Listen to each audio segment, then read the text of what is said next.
অন্তর্বর্তী সরকারের প্রধান উপদেষ্টা ডক্টর মোহাম্মদ ইউনূসের সঙ্গে বৈঠক করেছেন সেনাবাহিনীর প্রধান জেনারেল ওয়াকারুজ্জামান। বুধবার রাষ্ট্রীয় অতিথি ভবন যমুনায় তাদের সৌজন্য সাক্ষাৎ হয়।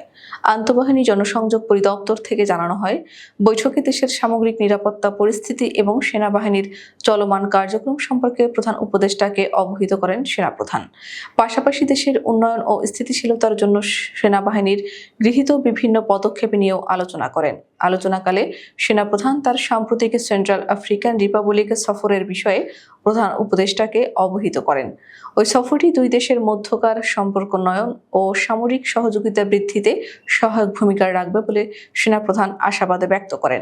এছাড়া সদ্য সমাপ্ত বিবিধ বঞ্চিত সেনা কর্মকর্তাদের সুবিচার নিশ্চিতকরণ সংক্রান্ত উচ্চপদস্থ পর্ষদের মূল্যায়ন ও সুপারিশ এবং বিবিধ কারণে চাকরিচ্যুত জেসিও ও অন্য পদবীর সেনা সদস্যদের চলমান উচ্চপদস্থ পর্ষদের অগ্রগতির বিষয়ে প্রধান উপদেষ্টাকে জানান সেনাপ্রধান।